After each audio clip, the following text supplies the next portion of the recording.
Hi, you're watching Alexa. We are going to be doing an update and finale for my 2023 Pan Those Eyeshadows.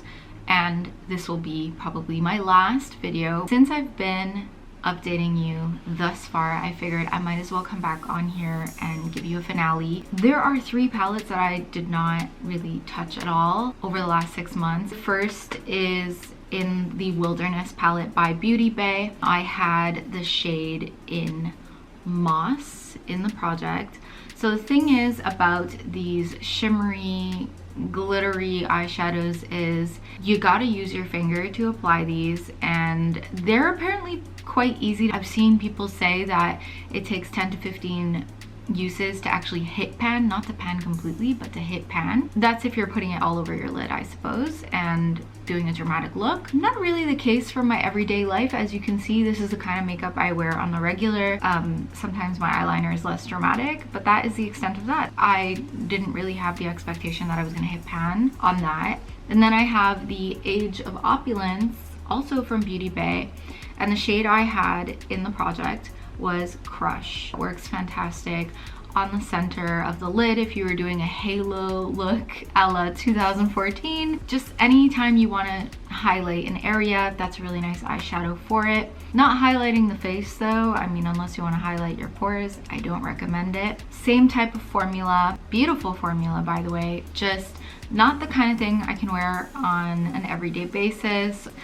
Then we have the Urban Decay Original Naked palette, which is old as hell. I had the shade in Half Baked and I used it a few times, but I'm not a big gold eyeshadow girly. It's just the truth. It's the truth. I prefer a more bronzy shade, something that kind of matches my coloring better than gold.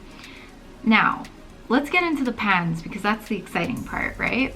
I have the Maybelline Total Temptations palette. I'd previously hit pan on a shade down here. Slightly smaller pan than the brown eyeshadow, but no biggie. I really like the formulation in this palette, all things considered.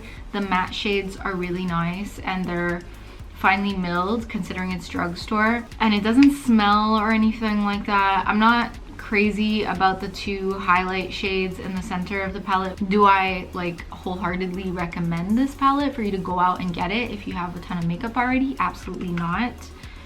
It's just kind of a regular palette. I'm kind of on the edge of whether I want to declutter some of these palettes or not, but I will have to talk about that in a future video when I actually do a declutter. The next eyeshadow that I was waiting to hit pan on to report back to you guys is the Eye and Brow palette from Annabelle. This is probably discontinued. This 100% I'm going to declutter, I think, because honestly it's old and it's powdery, it's a bit chalky, and the formulation is not fantastic. I finally hit pan on this color right up here. Now this one I believe was previously in a project and that's why I hit pan on it, but now I have baby pan in this great transition color. Now transition colors for me are the easiest eyeshadows to hit pan on. I'm wearing that all over my lid today, and over top I'm wearing this little bronzy shade. This is essentially just my go-to palette for my makeup bag because it is not only small, compact, efficient. I'm not afraid to break it. If I lose it, it doesn't matter. I'm not gonna lose sleep over it. It was inexpensive.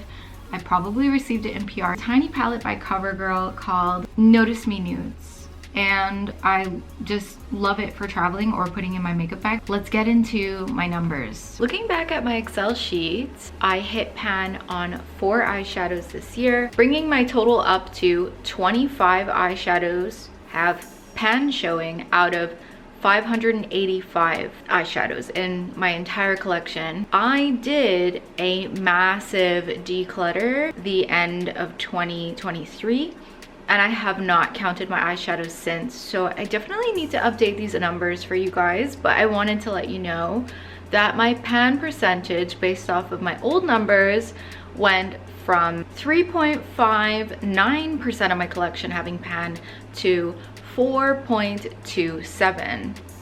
that number is going to change because I decluttered lots of things that I have pan in, as well as lots of eyeshadows just in general. I'll have it linked in the cards. I'm sure I will leave your mouth open with that video if you haven't seen it so far, because I decluttered copious amounts of makeup. If you didn't watch my last video talking about how I'm going to be going about this channel going forward, it's going to continue to be a little here and there about beauty and skincare, because I still love to use products up, but I don't think I will be doing any more Pan Those Eyeshadows. Obviously, Partners in Cream was not doing very well. Pan Those Eyeshadows was doing alright, but halfway through the year, I went through what I went through, and then I just like fell off. Like, I don't really feel interested in hitting pan on eyeshadows. What I'm more interested in is reducing the amount of items that I own.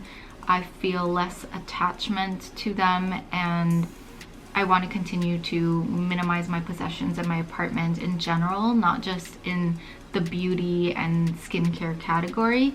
So that's what I bring you guys along for a lot of the time. Like, for instance, I did my linen closet declutter, which was a lot of body and hair care.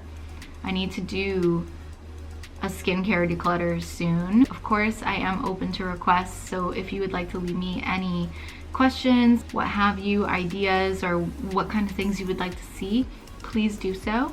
And I look forward to seeing you in my next video. Bye!